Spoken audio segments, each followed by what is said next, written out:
Inside New Orleans Sports with Eric Asher is underwritten by TikTok Cafe, located on Causeway South at the I-10 in Metairie, is open 24 hours a day, 7 days a week, 365 days a year. Our menu offers breakfast dishes like our Western omelet made from scratch biscuits, grits, egg sunny side up, and lunch specials like our homemade cheeseburgers with a side of golden brown fries. Don't forget about our weekday lunch special, and that every Tuesday is steak night. TikTok Cafe, open 24/7 at Causeway South at the I-10 in Metairie. At Villery's Florist, we deliver the magic of flowers 7 days a week to the North Shore and South Shore in the New Orleans area. Whether it's for birthday parties, baby celebrations, Villery's provides colorful floral displays for all. With a store full of fresh-cut flowers, exotic tropical flowers, orchids, roses, and even fruit baskets, our goal is to make your vision a reality. Villery's Florist, proudly serving Louisiana since 1969. Mr. Ed's Oyster Bar and Fish House has been shucking here since 1979. Located at 3117 21st Street in Metairie, Mr. Ed's Oyster Bar and Fish House offers raw, fried, and grilled oysters, as well as a range of Cajun and Creole dishes. Enjoy a dozen with a smile.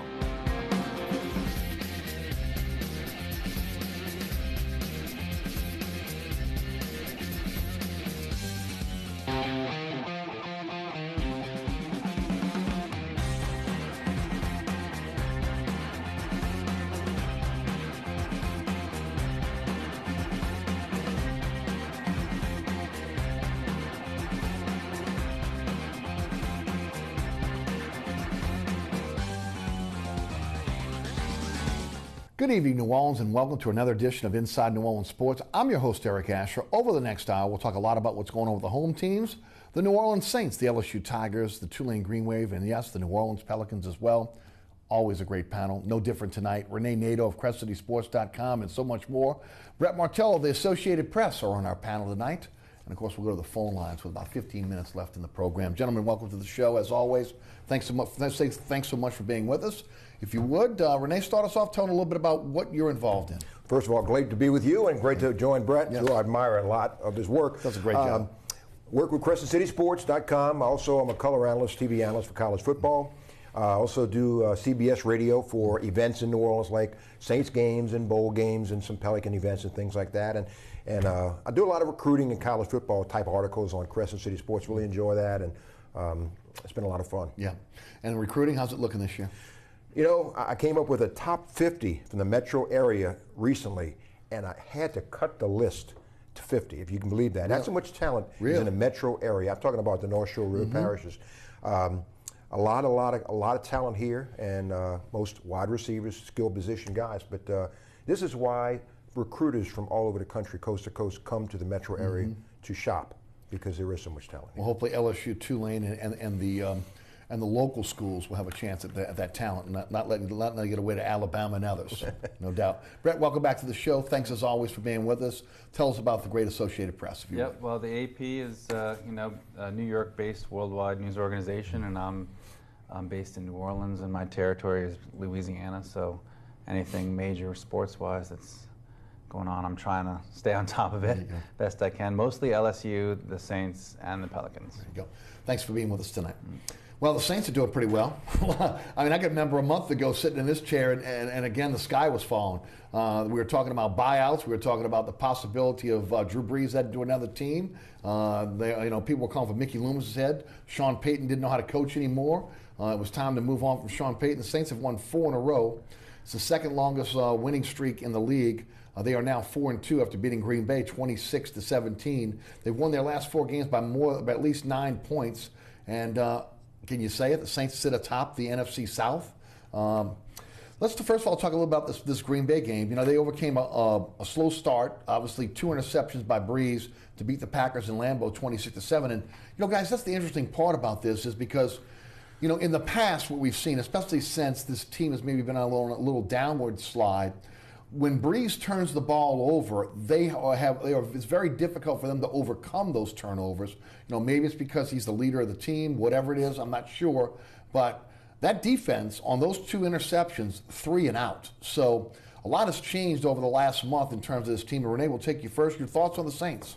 You know, I got to say there's a lot of parallels between LSU and the Saints, aren't there? You know, sure. a lot of turnaround this past month.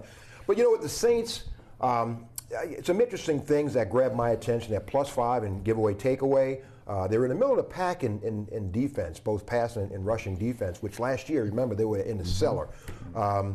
Number 2 in passing offense in the NFC. Number 6 in rushing offense in the NFC, which says a lot. And you know, how many times has Drew Brees had under 200 yards passing and the Saints win like they did against Detroit? So that's the kind of thing. And you know, last year the Saints overcame or tried to overcome so many problems in the secondary with injuries and things of that sort. And the secondary is solid now. It's the offensive line, but they've done a very good job of addressing that. Last year they couldn't fill in people to fill those roles on the defensive secondary, but they've done a great job with Zach Streif out and Unger coming in late and you know, Ramczyk coming in and maybe playing ahead of schedule, if you will. You know, Clemente doing a really solid job. Pete moving out to left tackle. Who would have thought that would work? Yeah. So to give this coaching staff a lot of credit in addressing the issues when you know, there's had some holes in the dike, if you will, and plugging those holes, and Lady Luck smiled on them because the guys who fill those roles. So, you know, chemistry had a lot to do with that. You got some leaders on this team. I think free agency with the A.J. Kleins and the Okafor came in and did a good job. Manateo, I got to say, he succeeded what I thought he would do. So you got added some parts to this offense and defense, and you have 6 or 7 new guys, almost 8 if you count P.J. Williams, new players on defense who were not there last year. And that makes a big difference. So the coaching staff has done a good job with the chemistry. Dennis Allen has done a solid job as a coordinator. Well, especially at the first 2 weeks, people were ready to run Dennis Allen out on a rail. You know, interesting on some of the stats you threw out there. Number 6 in rushing. That's about where they were, I think, in 2009 when they won the Super Bowl, around 6th in rushing. You throw out the first 2 games, I'd like to see where this defense is in terms of statistics, you know, considering that they really got lambasted in those first 2 games. You know, middle of the pack, considering what's happened over the last month. That's obviously that's very impressive. And I think the reason why it did take long, because, yeah, you know, and then now Brett goes out and watches practice like I do and stuff, but the thing is, you got to get out there when the bullets are flying. And it took a little while throughout the exhibition games because you want to play some people and see who can fit in this 53 group. It took a little while for that chemistry to work and come together, the new parts on defense especially. So they did play against the Patriots and stuff. So I think it took a little while for them acclimate and adjust to the coaching staff, the new players, and all come together. And so, you know, I can't say I knew they would be where they are, but I'm not shocked. I'm a little surprised. I'm not shocked. Right. Brett, your over observations. Yeah, well, like you said, with the statistics over the last 4 games, the Saints are giving up an average of about 270.3 yards, I think, is what I calculated when I looked at it. And then I compared that to the season-long averages of the league leaders in defense. And if the Saints were at 270 for all 6 games, they would rank 4th in the league, basically, behind Denver and Pittsburgh and there's one other team up there, and I'm trying to remember which one it is. But anyway, they would be in the top 5 in the league if their average for the last 4 games had been the average for all 6.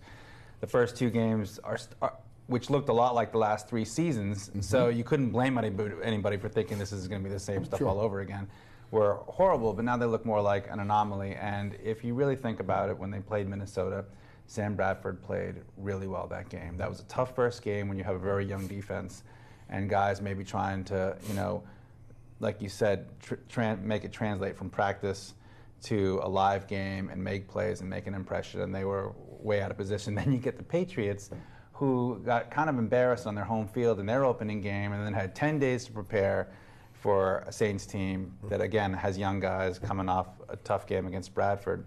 Those might have been 2 of the most difficult games in terms of dealing with a quarterback who's playing well that they might have all season long. Aaron Rodgers would have been another one, and they kind of lucked out there. Yes, no doubt. So, but to see them, you know, you talked about them overcoming the turnovers in Green Bay. I haven't really seen them. You know, I remember that being a characteristic of the 2009 team where they could mess up and turn it over. And I even had one lead in 2009. One of my stories, I said, the Saints are playing so well right now they can't even beat themselves. and it's kind of looking like that's how they were playing against Green Bay. But I would say about those 2 turnovers, Breeze he was calculated in his risk taking. It was one-on-one coverage deep in the other team's territory. And his receivers really, when they lost leverage, probably should have been playing defense, and they didn't. And they allowed those balls to get intercepted. But they effectively ended up being like punts. I mean, if they had gone 3 and out and punted, no one would have said anything. But it's actually better if they go all the way down the field and throw an interception in the end zone, because you know they're moving the ball and they can come back and do it again, especially when the defense is playing as well as it has lately. You know, guys, it didn't open up well for the Saints against the Packers. They really ran the ball down their throats early. 139 yards and 15 carries and 2 TDs, and then the second half, the Saints allowed just 42 yards rushing and a total of 79 yards passing for Green Bay.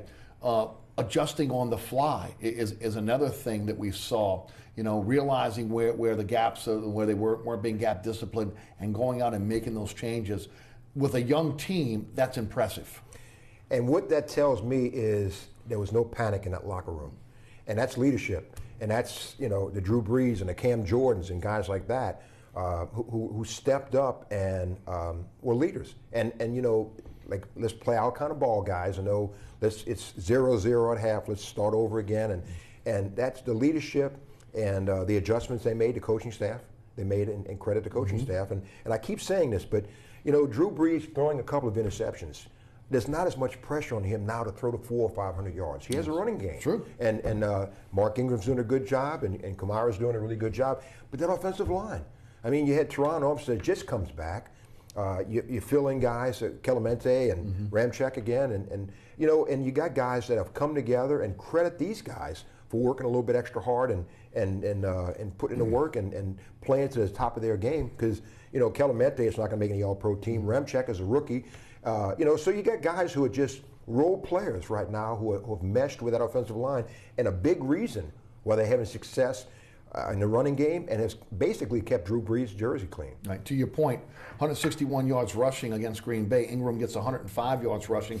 Brees passes for 331 yards. 6 different receivers catch the football from him. And guys, I agree with you, because now, with a defense that can actually stop an opposing team, the pressure's off the team to have to score every time they get the ball. They can rely on the running game, and if they go 3 and out, it's not that big a deal, because they can come back to the run. It reminds you a lot of 2009, the way this team is kind of shaping up. Well, you know, I don't have the numbers right in front of me, but if I remember right, I think Drew threw for 4,388 yards in 2009, which would be his lowest single season total of any of the full seasons he's played out of the previous 11, and they won the title because they had an opportunistic defense and a good solid running game.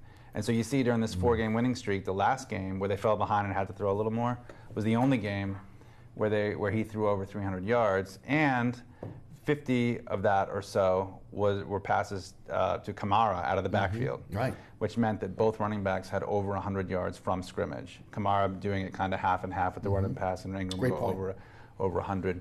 And Drew likes to say that a lot of the short passes he views as kind of an extension of the running game, which I think just shows how well-rounded and dynamic their offense is right now. If they only were getting out of Kobe Fleener what they wanted, you know, more of that Jimmy Graham type effect that I think they were hoping for, it could really be something. Well, let me shift gears for a second here, because you mentioned Jimmy Graham. It's like wildfire now on social media that the Seattle Seahawks want to trade Jimmy Graham. And of course, you know, again, there was an article that I posted yesterday on my Twitter and Facebook pages that the Seahawks are looking to move him, and the Saints are very, very interested. Brett, I'll take you first. You buy into that? You buy bringing Jimmy Graham, the chemistry this team has right now? Yeah, Fleener's not been the guy that Graham has been. Maybe they don't have the weapons that they had when Graham was here. He was a security blanket. But are you buying into maybe the Saints maybe taking a flyer to bring Graham back to New Orleans? I mean, I don't think the Saints would have any problem with him coming back to New Orleans, except that I don't think that they have enough to give Seattle. Because if you're Seattle and you're trading him, I mean, what do you want back? Right. And I don't think New Orleans... It's not a salary dump. Yeah, I don't think New Orleans is going to give Seattle the assets, because that could mess with the chemistry. You know, if Seattle just wanted picks and stuff like that, maybe, because they're playing so well this year, that maybe if you have Graham, that could put you over the top, and then you're. I mean, the NFC does not look all that good this year. Right. You know, so if the Saints keep stacking wins here, they could. Right now, we're just looking at them, and we're saying they have a legitimate chance to make the playoffs now. But if they keep stacking wins in the NFC, they could start becoming, especially if these other teams keep slipping like Dallas. I mean, they could become the Super Bowl contender for the conference. Yeah. You know, and you don't want to mess that up by getting rid of a bunch of key guys just to get in one big playmaking tight end when the offense is already functioning quite well. Rene, your thoughts? I don't think, and I agree with what Brett said about the salary cap situation, but I also think that, I don't know, you know, we haven't seen Jimmy Graham week in and week out, but I'm not sure it is the same Jimmy Graham that left New Orleans. And I think something is not quite there anymore. He had some good years here, but since he left, I didn't see the same Jimmy Graham. What was it? Is it a byproduct of maybe what Seattle's doing, not utilizing him the way that New Orleans did? Obviously, where he was a focal part of the offense. And I've watched a lot of Seattle games. You know, at first they asked him to pass block. To run block. He really is not a run blocker. He gets kind of lost in that offense a little bit. They finally figured out how to use him around the goal line. You've seen that recently. But they've never really figured out how to utilize Jimmy Graham's skills at Seattle. No, they haven't. And also, he's, you know, it's not just this past week. He's had a few drops, some easy drops that uncharacteristic of Jimmy Graham. And it may be frustration, but it's not the same player that I think that left here. Like Brett said, I don't think they could fit him under the salary cap. And, you know, would you want him, not that you'd have to make a move, but, you know, would you take him in and replace Michael Thomas? No. I mean, he's that right. Michael Thomas is so much better now, and he wouldn't have the same role here that he did when he left. Sure. Speaking of Michael Thomas, he missed Wednesday's practice. He practiced today. Was he limited today? Limited today. Limited today. Brent, how big of an issue is that? You know, as I go back and look at the game a second time, you know, I see him being bracketed. I see linebackers trying to take him out when he's doing that crossing route. There's a lot of focus on Michael Thomas on this team right now. Yeah, I think that if he is well enough to play, even if he doesn't have a major impact catching the ball, it's good to have him out there just to make defenses a little more honest. And the Bears have been playing great defense, and they're very physical, and they hit people and cause turnovers. And what's good about Michael Thomas is that when you do throw to him, I mean, he's a physical receiver, so he's probably the best in terms of just physical prowess, the best equipped to deal with the way the Bears cover a little bit on an important maybe possession throw that can extend a series on third down. So, you know, I'm very curious actually to see how he looks throughout the week and if he can play, because I do think when you're playing a team like Chicago that's basically just winning with defense and running the ball, that you want to have like really your best possession receivers available. Your thoughts on Michael Thomas? Well, I'll say this too, by the way, the Saints are number 6 in NFC in rushing, Bears are number 4. And they come in here with Jordan Howard and Tarek Cohen, who's going to really impressive running attack. Right. But Michael Thomas, you know, what he's quickly, before the end of last year, he was a veteran receiver. And, you know, Keyshawn Johnson, his uncle and stuff, and he is such an advanced, good, down-to-earth young man, and he's very mature and works really, really hard. He has a great set of skills and things like that, and he is growing into the among the elite receivers in the NFL. And, you know, Pro Bowl certainly is within reach with him. With Thomas, maybe a little bit, I want to say less than 100%. Is there a sense of urgency to make sure that they're 100% at the wide receiver position? And of course, that means Willie Snead coming back and playing, or can they continue to allow him to nurse that hamstring and be 100% before he comes back? You have to allow him to nurse that, because that could be an ongoing problem. And if he has to sit, it's not the worst thing. Certainly needing the offense is better with him in a lineup, but it's not a dire deal.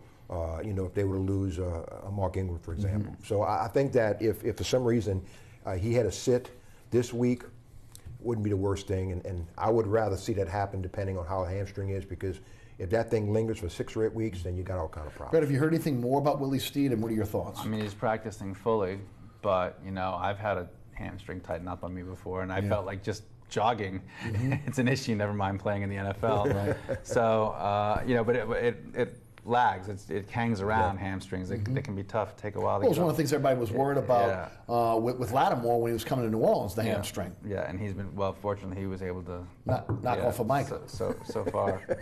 I know. He's been terrific. But I mean, let's face it, you know, that Chicago's played well lately, and they've won 2 in a row. But the Saints are 8-point favorites, and you got a rookie quarterback in the Superdome who only threw 7 passes last game. If the Saints play a clean game, then they're I can't imagine them not winning. The key is that they just can't self-destruct and make the kind of mistakes that we've seen them make over the year, especially in the last 3 years. They need to keep playing a clean game and not let not be taking risks with their throws on their own side of the field in particular. This could be a trap game. Right. This could be a trap game. Oh yeah, 4 games in a row in your row, and people start assuming, and the coaches really have to guard against the team, figuring that this is a must-win or a win is a W. This is the kind of game that the Saints could lose because you have lost at home. I agree with both of you. I've talked about it all week long. Yeah. Again, and I'm really glad that Peyton addressed this on Monday, and even again, I believe in his Sunday press conference. Nobody's throwing out awards for the quarter pole. Nobody cares what you do in October. October sets you up for November, December, and January. But at the end of the day, with a young team, and you mentioned as we opened up the show how LSU and the Saints mirror each other. Both teams very, very young, playing a lot of young players. You're on a little bit of a winning streak with both teams right now. You don't want to be overconfident. Now again, LSU going into Alabama, hard to be overconfident there. But even for the rest of their schedule after Alabama, and for the Saints, man, there's so much parity in the NFL right now. Any team can beat any other team on any given week. You got to be ready to play every single Sunday. Yeah, and who would have thought the Philadelphia Eagles? Well, I mean, people have them anointed to go to the Super Bowl. But I'm saying is that it's this really topsy-turvy. The Rams. Who would have thought the Rams would be the power they are right now before the season started? Sure. And so it's a crazy league. Right. What about talk about overconfidence?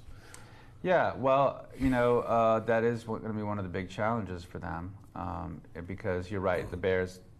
I think it's actually a good thing for the Saints that the Bears come into a 2-game winning streak and with a defense that's playing so well, and that Dennis Allen can say to his defense, these guys are ranked 4th in rushing, and you gave up 180 yards in Green Bay on the ground, so we got a lot to work on.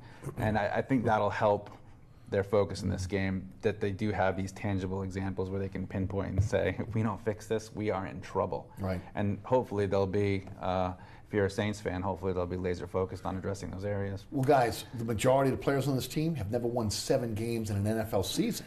And then you look at so many of the other young players. I mean, this is it for them. I mean, this is their, they got blown out in their first 2 games, and they're on a little bit of a high now going forward. So, I mean, it's really incumbent upon the coaching staff. And Peyton has often said this, that he worries about when a team gets older, when you've had a team around for a while, again, tuning out the coach. This should be a team, for the most part, that shouldn't be tuning out this coach. There are a lot of new players in that locker room that have heard his speeches for the first time. I think they also have a lot of veterans who really believe in the coach and can kind of galvanize the locker room in that regard. Larry Wolford injured, core injury, abdominal strain, another thing you can't play with. Senio Clemente has played incredible this year. I mean, for a guy that we were talking about last year before Jerry Evans came in, everybody, including myself, was panicking about having to maybe have him and Tim Alito as your guards going forward. You look at what Clemente has done in terms of, being that jack of all trades on that line. You'd like to see him be able to slide right in there, but obviously Wolford is a big loss. I mean, when you look at Unger, Wolford, and then now Ramshack on that side, you'd like to be able to have the veteran presence at that guard position.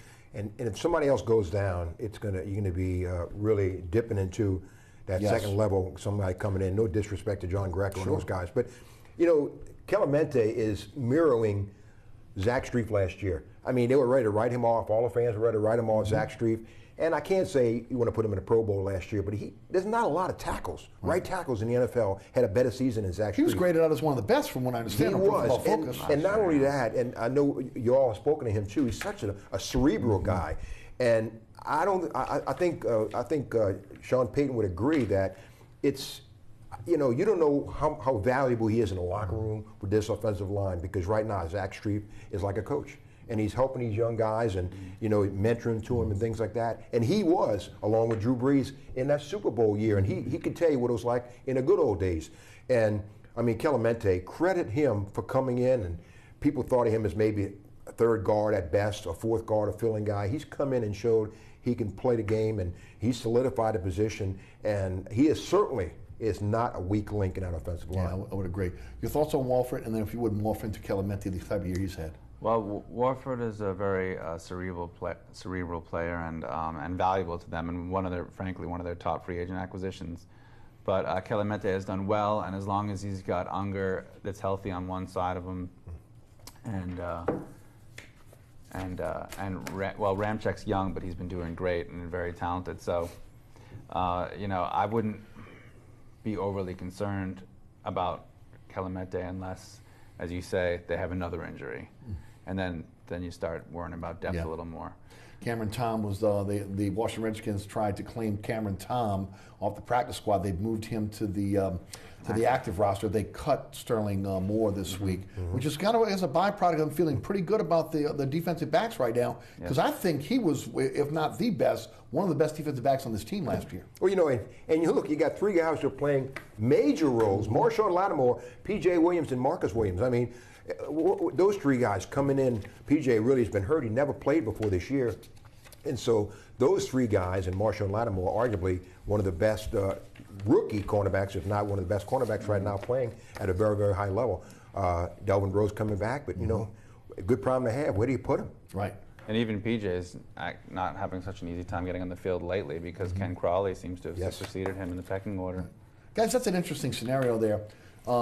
If you watch Crawley, he seems much better on the outside cornerback position than maybe going in on when he has to cover guys that are going inside. He has difficulty.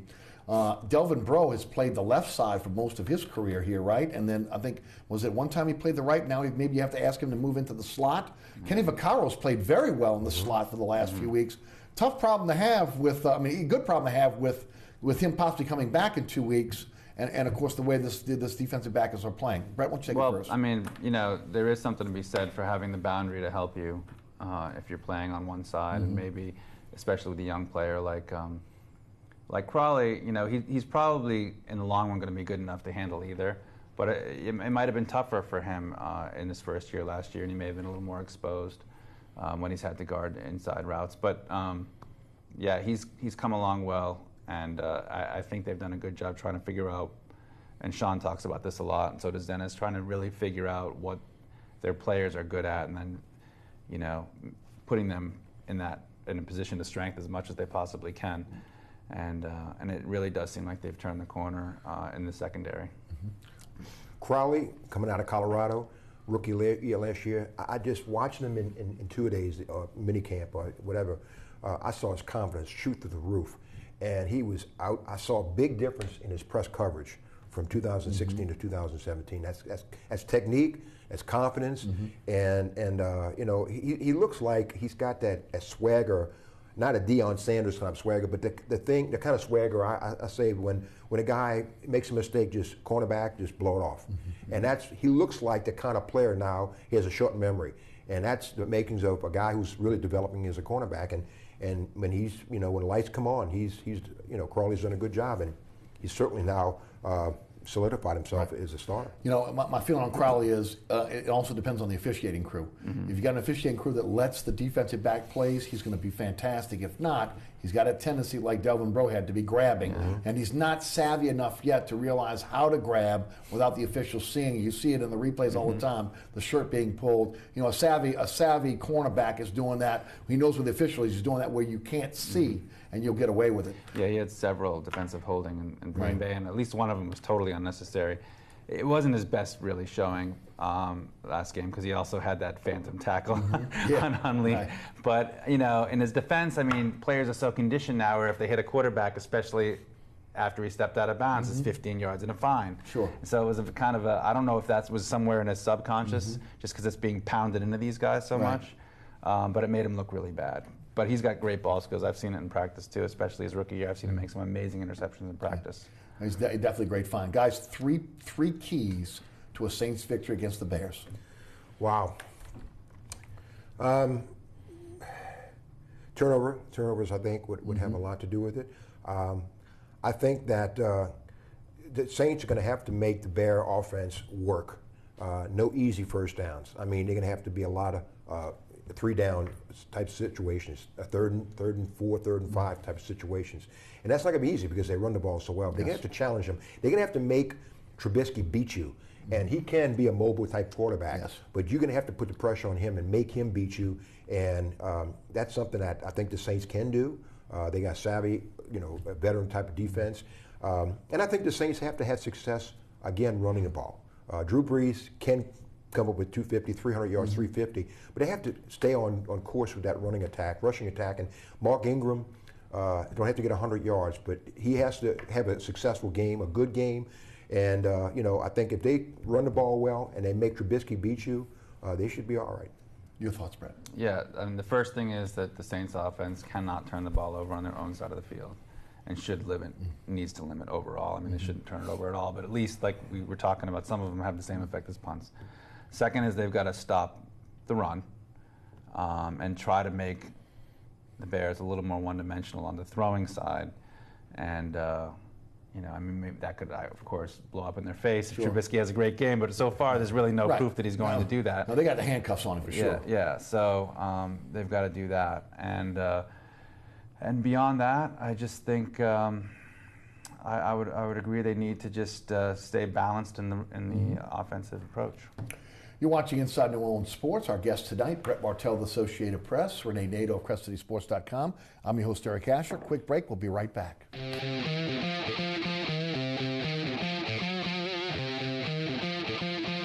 Burkhart's Air Conditioning, Heating, and Refrigeration has been family-owned and operated since 1989. Burkhart has energy-efficient solutions and offers brands such as Mitsubishi ductless AC units and Amana, the only manufacturer with a lifetime unit replacement warranty. Burkhart's offers maintenance bundle packages that include servicing your AC, generator, and tankless water heater. For more information on the services Burkhart's provides, visit acpromise.com. Burkhart's Air Conditioning, Heating, and Refrigeration, providing comfort for life. Located at 3701 Iberville Street in Mid-City is Katie's Restaurant and Bar. Open 7 days a week, Katie's offers daily specials for lunch, dinner, and Sunday brunch. Serving New Orleans cuisine such as fried shrimp platters, grilled redfish, and a fully stocked bar. And don't forget about our expanded event seating and local entertainment. Featured on the Best of Food Network's diners, drive-ins, and dives, Katie's Restaurant and Bar. Amco Fence, locally owned and operated since 1976. Fully licensed and insured and a member of the BBB, Amco serves both residential and commercial customers. If you're looking to repair, replace, or install a fence for security or aesthetic reasons, Amco Fence supplies wooden, metal, chain link, vinyl, and ornamental or automatic gates. Amco aims to satisfy your fencing needs. Amco Fence, 504-468-9559 or amcofencecompany.com. Welcome back to Inside New Orleans Sports. Our guest tonight, Rene Nedeau of CrestCitySports.com and Brett Martel of the Associated Press. I'm your host, Eric Asher. We'll go to the phone lines in just a little while. Pelicans are 1-3. Anthony Davis is injured again. He injured his knee versus Portland. The MRI is negative. He's day-to-day. He will not play against Sacramento Kings tonight, the homecoming for DeMarcus Cousins. They lost to the world champions 128-120 at Golden State last Friday. I thought it was an encouraging loss because I really thought that they played much better than they did against Memphis, but they just got out-talented by the champs. Then they get their first win against the Lakers, 119-112, and that was on Sunday. Boogie and AD went wild there, and of course, even then they had this huge lead, and they let the young Lakers back into the game, and it takes a Jamar Nelson three-pointer to really kind of put them over the top in the fourth quarter. They go to Portland, where again, the schedule maker did them no favors this time around. I mean, Portland's playing 3 games on the road. They go back to Portland for the home opener for Portland, where they don't lose, and of course, AD goes out early with the injury, and then they go to more of a traditional set with 2 guards, small forward, power forward, and then Boogie Cousins at the center position, and they actually played pretty well. Jameer Nelson has been picked up by this team now. He's a guy that played Chris Finch's offense at Denver at 35 years old. At least right now, he looks like he's got something left in the tank. You hope that'll give you something over a long season, that he's going to be able to stay healthy. Rondo's still a few weeks out with his injury. They needed a true point guard because, quite frankly, the $25 million man, Drew Holiday, just has not performed up to his contract, although he did have a good game against Portland when they went with that normal set where he could play point guard or off guard. I think it was 14-7 on that night. They just signed Josh Smith with an injury hardship designation. But this is a team that, I got to tell you guys, when when Davis and Boogie are on the court, they almost seem unstoppable at times when those guys are playing high-low. But it's the supporting cast that scares you right now about this team. When you look at the West, how difficult it is. You know, people that were saying 5th, 6th seed, I think you have to temper that. They're going to be fighting for that 8th seed because I just don't think they got enough with the surrounding cast around AD and Boogie. You know, I was talking to Brett before we went on and asked him if he had a chance to meet with Chris Finch, and I haven't had a chance to really dissect what he's doing and things like that. I got to tell you, and it's only 4 games into the season, but I really haven't seen a big change from last year. Boogie Cousins, number 2 scorer in the NBA. Anthony Davis, number 4 rebound, and Boogie's number 5. But the next 6 games, collectively, the opponents are right now 9-14. Okay, if the Pelicans, and they should, if they can go 500 after 10 games, right, I think you're okay. If they go under there, you're gonna have a problem because they got the Mavericks in there, they got the Bulls in there, they got Sacramento Kings tonight. You got 3 teams that they should beat. They're gonna have to steal or come up with another win or 2 in the rest of those 6 games. Yes. And again, after 10 games, you should be right around 500 with the schedule. And if you have made some improvement, then it should show on the court. And if they are 3-7 after 10 games, I think you're going to start to see some problems. I mean, you may already see some problems, right, but you can't dig a big hole with Rondo coming back after 18 or 20 games, and then you're so far back, his presence won't make any difference at all. So right now, they have to just show that they have improved, and the moves they made in the offseason or whatever they did, improvement with Chris Finch coming in, they can show it on the court because wins are going to show you if they have made improvement at all. I agree with you. I've said since the beginning of the season, even the schedule maker did them no favors when you look at opening up with Golden State, coming back home to play Cleveland, opening up Portland on their home opener. I mean, right now, the first 12 games, they got to go 6-6. You got to be at least 500 to stay in this race. You don't want to fall back like you did the last 2 seasons where you dug yourself such a big hole you were never able to get out of, even with having Boogie and AD for a full season. And hopefully AD's injury is slight and we'll be able to come back. Yeah, well, I mean, they'll have DeMarcus for a full season as long as as long as they're still competitive at the All-Star break. True. Otherwise, he may be moved. Yeah, but you know, well, so the NBA plays 5 times as many games as the NFL, and the Saints after 2 games, if you want to make that analogy, looked like they were totally lost and going nowhere. Yeah. Sure. So first 10 games, let's just say that's the equivalent of 2 NFL games. I mean, a lot of GMs around the league and coaches are starting to talk about, you know, the abbreviated preseason. It's a little sloppier than they'd expect, and some guys don't seem to be in game shape. And then you're getting some, you know, the Pelicans once again are just, you know, the injury story just never seems to stop with them. We haven't seen him play with Rondo yet in a real game. You know, we're still waiting for Solomon Hill to come back in February and Frank Jackson in January. So, you know, they're in a position now where they need to kind of tread water, I think, for the first 2 months of the season and stay within striking distance and then see if they can get healthy and make a run. And I think it's too early to panic. And I think there's been good things in most of the games so far. Double-digit leads in the first 3 games. You know, and people were freaking out about losing the 20-point lead on the road in LA, but, you know, you have to get a 22-point lead to blow a 22-point lead. True. So that means that inconsistently, they look great, and then they look horrible. But, you know, it would have been a lesser team would have folded when they were down 5 with 5 minutes left in LA after blowing a 22-point lead, and instead they took the game right back over and won by 7. Sure. So that's a positive sign. They were talking positively after they lost to Golden State. Like the players had the same assessment that you had, that they hung with them pretty well. They did. Yeah. They did have a double-digit lead in Memphis before they kind of stagnated in the second half, and they played well in Portland for a lot of the game without AD. So, you know, if you're trying to be really balanced and unemotional about it, you can easily pick out encouraging things through this 1-3 start. We'll just have to see if they can kind of get over the hump. The hope is that now with Jameer Nelson coming in, who is a true point guard, who's played Chris Finch's offense, that he will be a calming effect, that he will be able to get these guys in the offense. He'll be able to direct them where they go. It'll maybe take a little bit less pressure off Drew Holiday, who seems very, very uncomfortable in that off-guard position right now. You know, again, just not himself. Just, And look, they need him. They need a big three. E'Twaun Moore's played really, really well thus far. I mean, far past what I had thought he would do in a starting position. But you really need Holiday to play well.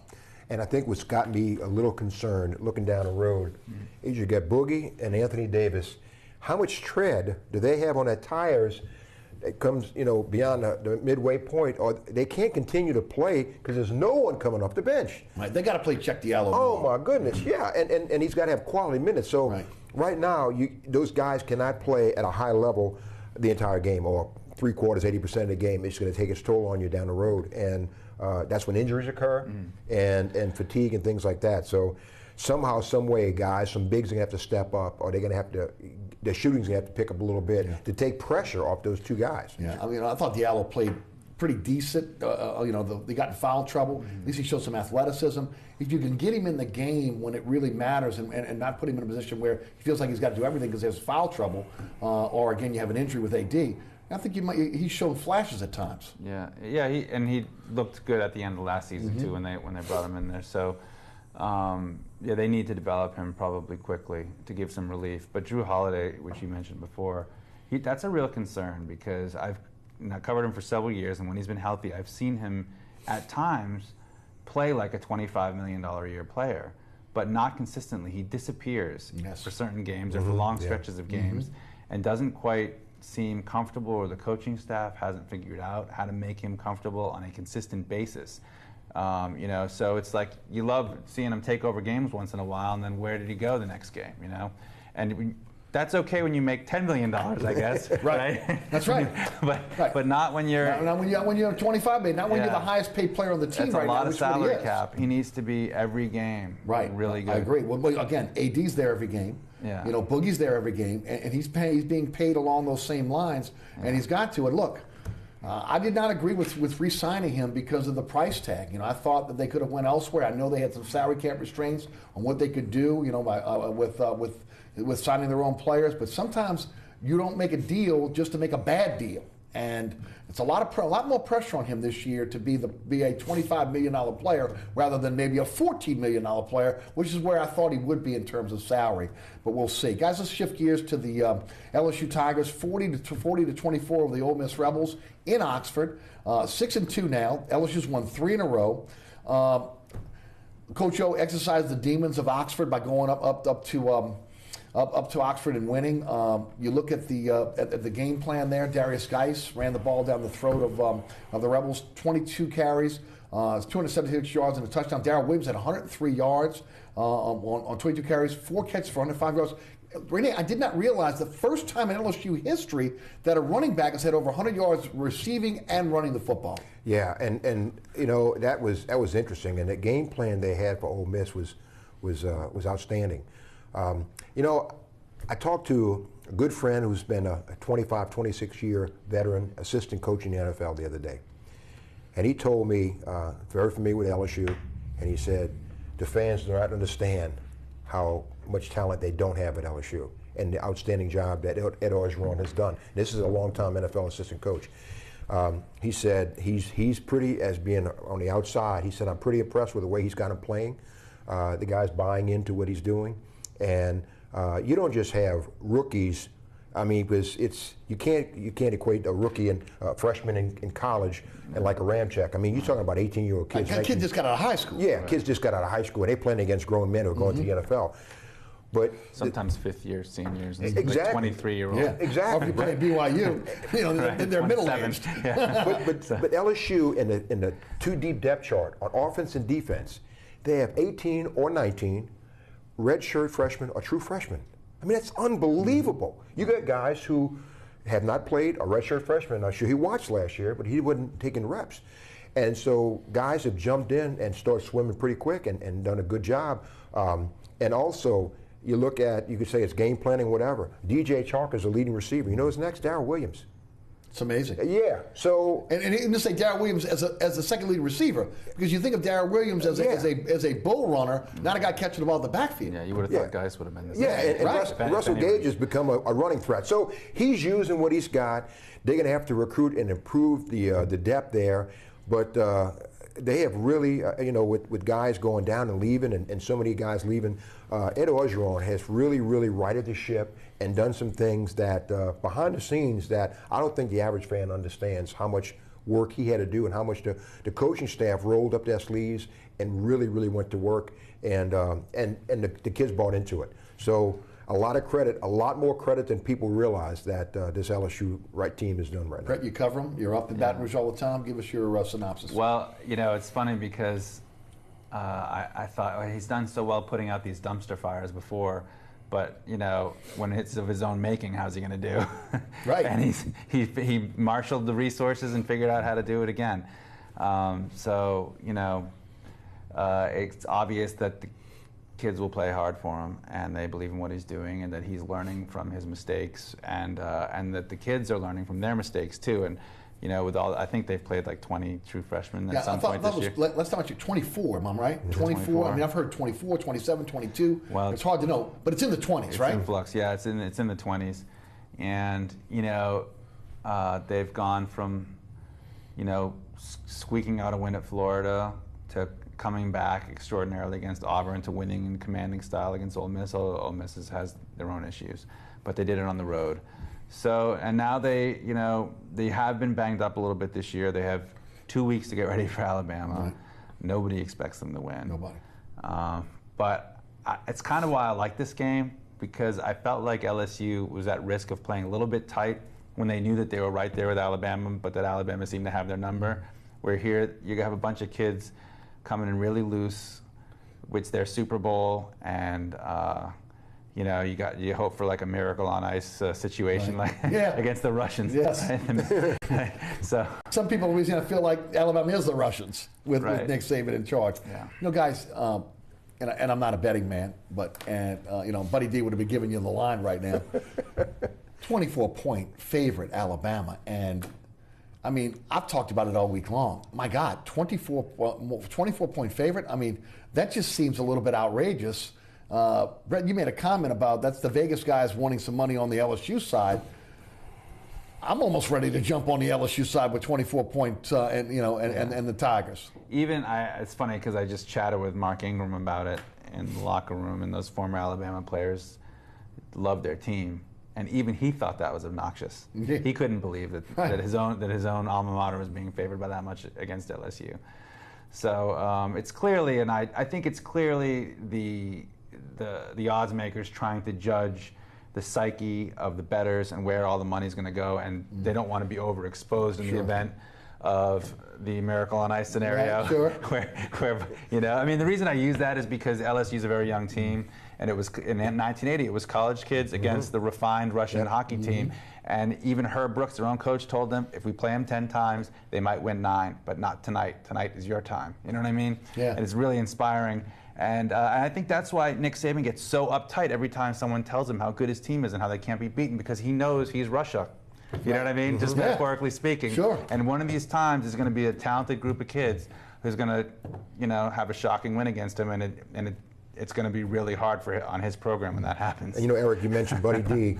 Buddy D proclaimed in 1973, if Tulane can beat LSU, which they did, the Russians going to land in Kenner. I don't know if it would be the same thing if LSU went up there and beat Alabama, the Russians would land in Kenner. But it would be right in that same comparison. I got to ask you, because you've seen a lot of LSU games in your lifetime. Yes. Ever saw a 24-point underdog to an Alabama like you've seen now? Oh, I'm sure I have. I don't remember it, but I'm sure when I was up there, we were 24-point underdogs at Alabama. But I mean, the thing is that I'm not a bettor, and they have reasons for putting these points out. It may change a little bit before the game comes up and stuff. But the coaching staff will address this, and the kids see that. And I know it's tough to beat a team when they have more talent than you. But breaks come, things happen, and if you remember last year at LSU. It was a very close game, yes, it was. And because of a holding call that was, questionable, it could have been a 3-0 game. Well, guys, I mean, a very, very young offensive line. You're getting healthy on the defensive line now with Frank Herron coming back. Arden Key looks like he's rounding into shape. You look at Darius Geis now, maybe getting back to what Darius Geis is. If not for Alabama, for the last 3 games of the season, you know, and it usually could take a little bit of a beating against Alabama. You know, it's not far-fetched now to say this could be a 9-win team if they can keep their head right. LSU has an advantage in sacks. LSU has like 26 sacks, Alabama 24. It's minuscule, but I mean, I'm saying, and LSU maybe has like a half a yard more in passing. But to even think that LSU would be in that comparison, but Alabama, Damian Harris and Jalen Hurts are the top 2 in the top 7 rushers in the SEC, and Darius Geis is number 2 rusher in the SEC. This is a marquee game that is going to attract a lot of people coast to coast who have no interest in either team, because this is 2 storied programs, and they know when Alabama and LSU square off. Problem is Bama goes 3 deep, right? I think Bama's backup quarterback is the second best quarterback in the SEC right now. I don't know. Maybe third. Right. But I mean, even he looks good. You see the way he throws the ball, right? So that's the kid from Hawaii. Left-handed. They call him Tua. That's the one that I think that LSU offered him as well. Connor Culp has been kicking pretty well for this team, and especially early. Again, so many problems now. What he had field goals of 35, 38, 42, and 47, and he seems to be able to have that under control. So, you know, we're going to talk more about the Tigers as we get to next week, get to Alabama, and then, of course, beyond. But, again, can't be overconfident going into those last few games. It'll be interesting to see what happens against Bama. Let's head to the phone lines, 866. I'll tell you, let's just go to the phone lines. Greg is in Houma. Greg, welcome to the show. Hey, guys. My question is this. If the Saints lose this year, let's say they go another 8-8 or a losing season, what happens to Drew Brees? And my other question is if the Saints go to the Super Bowl or make the playoffs and they have a winning season, you know, what happens to Drew Brees? Hang up and listen. Thanks. Well, I think if you'd asked me this question, as you did ask me this question before, I think there's a different vibe now on Airline Drive with the young players. Even if they were to falter a little bit, I think that you can see a little bit of light at the end of the tunnel. And I think if they win the Super Bowl, I think Brees is sticking around trying to win another one. I agree, but they are behind right now in getting a replacement for Drew Brees, and they better get it right this year, whether it be a high draft choice or something. But they better make a trade or draft somebody very high, and they better click, because Drew Brees, you know, he's getting up there. And I'll tell you this, I don't know if you knew this. You know the oldest player in the Saints history, Drew Porsche gave me this stat, oldest player in Saints history to ever score a rushing touchdown, Drew Brees. Really? He broke Fred McAfee's. Yeah, I was going to say Fast Freddie.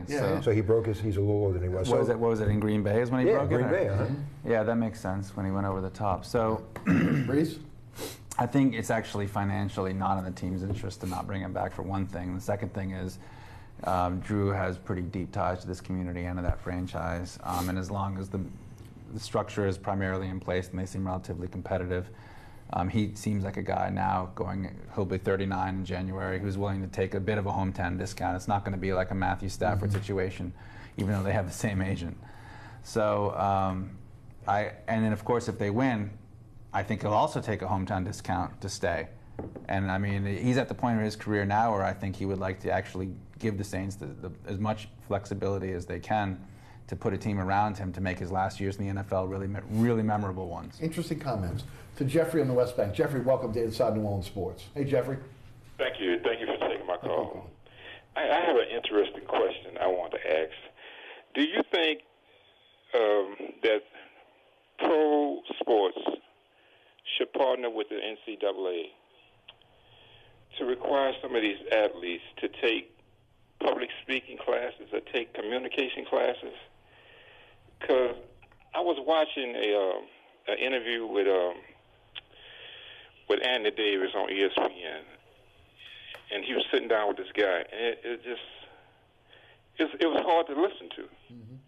It's very hard to listen to, and I just want to know what y'all think about that. Thanks for the phone call. Some schools do that, right? Some colleges do that. They want to make sure their players understand, you know, how to deal with the media, right? Yeah, and you get to a lot of schools, and as Brett would know too, a lot of times when you talk to these young men, even in the Saints, you know, young guys, there's always somebody real close to kind of make sure and monitor, make sure everything's okay, the questions are okay, especially if someone's in a locker room they're not too familiar with.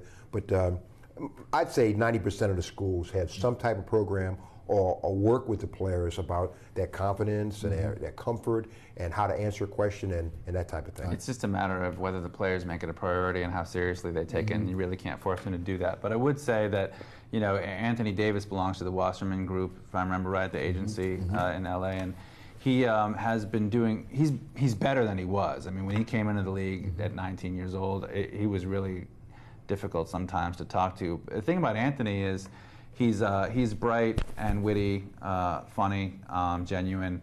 He's got a lot of good qualities, and yeah, I mean, you know, it would be nicer if he had broadcast quality elocution like Eric does, but you know, I mean, these guys, that's not really what they get paid to do, so it's hard to make them take it seriously. But we would definitely, I would agree with the caller, we definitely all like to see a lot of these guys work harder on their public speaking, because they do have a lot of interesting things to say about playing sports at an elite level and the work ethic and the commitment that's required, and we learn a lot from them sometimes in terms of how they deal with adversity and how they lead. Let's take our final caller, DJ in New Orleans East. DJ, welcome to the show.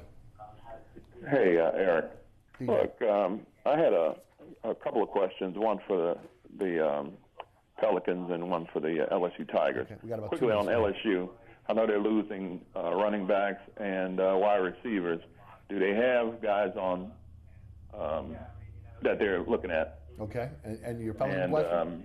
on the Pelicans, would they be looking at that trade for the guard from Phoenix with maybe Antoine Moore, Agenza, and the #1 pick for next year? Okay, And I'll hang up and listen. So why don't you take the football question? Yes, they do. They got 2 commitments, and they have a guy, Harold Jordan, out of Alabama, who's the #5 running back in the country, a big physical guy. So they're going to bring in at least 3 running backs, and they should be all right, in good shape. So I think the running back situation next year and beyond will be good. Trade for Eric Bledsoe. Remember, in December, there's a moratorium to trade. If you wanted to trade Drew Holiday from December, but a trade for Eric Bledsoe. Yeah, I think it's a long shot, but I wouldn't put anything past Del Dents, especially if the team continues to falter and he becomes, you know, they might become a little more desperate. Yeah.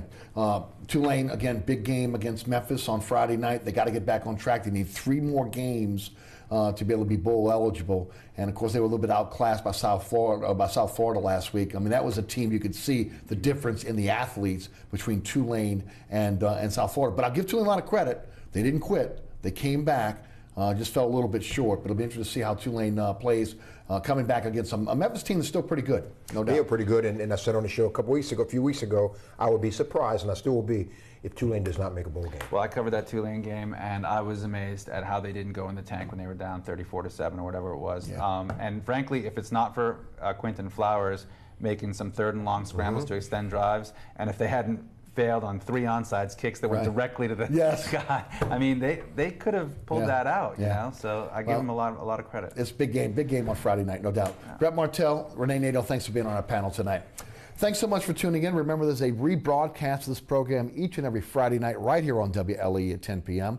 We're on statewide on Pelican Sports Television. That's 9 p.m. every Friday night. And you can catch us on the Cox Cable tier. That's Cox 130. That's Thursday nights at 10 and Saturday mornings at 2 a.m. Catch me on the radio, 990 a.m. WGSO. That's weekdays, 11 a.m. until 1 p.m. You can listen live, download the podcast at ericasher.com. All the previous episodes of Inside New Orleans Sports can be seen at ericasher.com as well. And look, if you don't have it, download the TuneIn Radio app, and you can take the show with you anywhere. Also, want to thank our guests tonight, Brett Martel and Rene Nedeau. Also, the WLE production staff, including Ron Yeager, Jim Dotson, Kenny Juno, Trey Lopez, and my director, William Hill. Thanks so much for watching. We'll see you next week for another edition of Inside New Orleans Sports.